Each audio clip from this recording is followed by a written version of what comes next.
Pasta तर सर्वांना खूपच आवडतो, पण आज स्पेशली माझ्या बहिणीच्या डिमांडवर मी पास्ता बनवत घेतले आहे. त्याला लागणारी सामग्री मी आधीच चिरून घेतलेली आहे. पास्तासाठी लागणारी सामग्री म्हणजे अद्रक लसणाची पेस्ट, चिरलेल्या हिरव्या मिरच्या आणि शिमला मिर्च, टॅमॅटो आणि चिरलेला बारीक कांदा. पास्त्यासाठी सर्वप्रथम आपण गरम पाणी करू. गरम पाणी मी एवढा त्याच्यात बबल्स आले पाहिजेत. त्यात नंतर आपण चवीनुसार मीठ आणि थोडंसं तेल घालू. पाण्याला उकाला आल्यावर त्यात आपण टाकू पास्ता. पास्त्याला जास्त शिजवून नाही देणार, कारण की जास्त शिजल्यावर पास्ता तो एकमेकांना चिपकतो. तर आपण त्याला नॉर्मली शिजवू, जेणेकरून थोडासा कच्चा राहिल्यावर पास्ता थोडा सुटसुटीत होईल.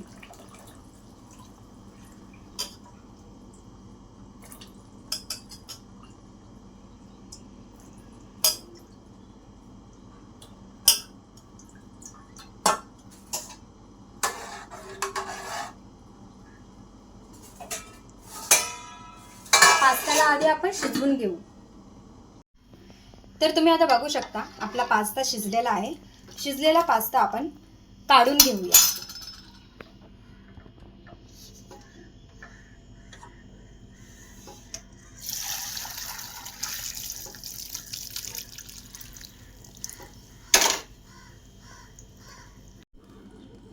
तर इकडे आपली कढई तापलेली आहे. तर याच्यात आपण टाकू तेल. इकडे आपण कढईत टाकलेला तेल गरम झाला आहे. त्यात आता ॲड करू चिरलेल्या हिरव्या मिरच्या. जर तुम्हाला तिखट आवडत असेल तर तुम्ही टाकू शकता. जर तुम्हाला तिखट नाही आवडत तर तुम्ही स्किप पण करू शकता. त्यानंतर आपण टाकू अद्रक लसणाची पेस्ट आणि चिरलेला बारीक कांदा.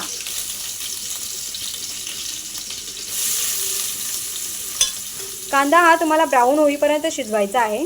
त्यानंतर आपण ॲड करू शिमला मिरची आणि टॅमॅटो.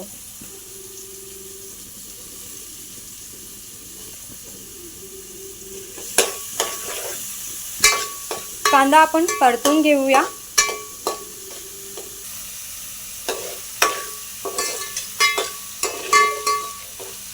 आता त्यात आपण ॲड करूया चिरलेली शिमला मिर्च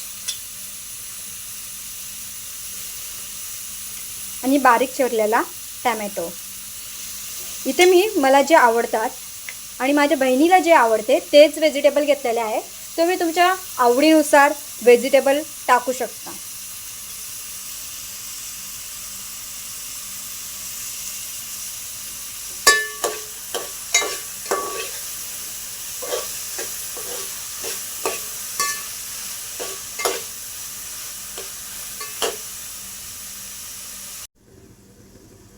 तर आपण याच्यात ॲड करू चवीनुसार मीठ. इकडे मी अर्धा चम्मच मीठ घेतला आहे.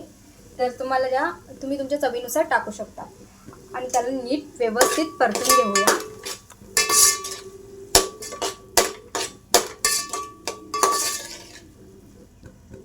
त्यानंतर इकडे ॲड करते मी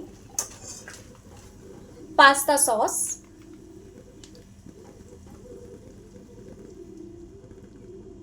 पास्ता सॉस ॲड केलेला आहे. त्यालाही व्यवस्थित मिक्स करून घेऊया. पास्ता सॉस ॲड केल्यावर यात मी थोडी ॲड करेन शेजवान चटणी. शेजवान चटणीमुळे याला खूप छान टेस्ट येणार. त्यानंतर व्यवस्थित परतून घेऊया.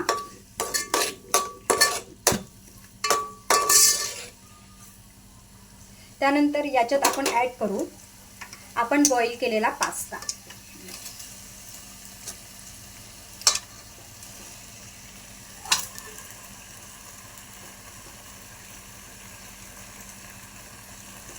पास्ता ॲड केल्यावर यालाही व्यवस्थित आपण मिक्स करून घेऊया.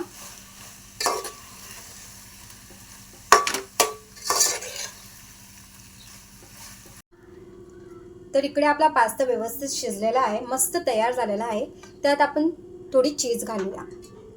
चीज टाकल्यावर त्याला अजून खूप चव येणार.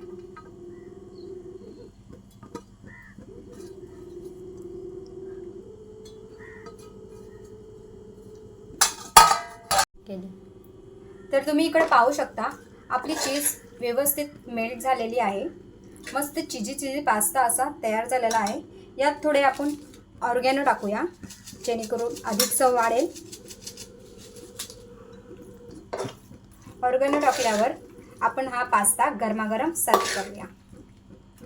तुम्ही बघू शकता तिकडे किती छान असा चीजी पास्ता तयार झालेला आहे. प्रकारे आपला चविष्ट पास्ता तयार झालेला आहे. सर्वप्रथम तुम्हा सर्वांचे मनापासून धन्यवाद. तुम्ही आमच्या चॅनलला व्हिजिट दिल्याबद्दल. जर तुम्हाला पास्ताची रेसिपी आवडली असेल तर तुम्हीही नक्की या प्रकारे पास्ता बनवू शकता. नक्की ट्राय करा ही रेसिपी. माझ्या चॅनलला सबस्क्राईब करा, लाईक, शेअर आणि कमेंट करा जेणेकरून तुम्हाला अशा नवीन नवीन रेसिपी बघायला मिळतील. धन्यवाद.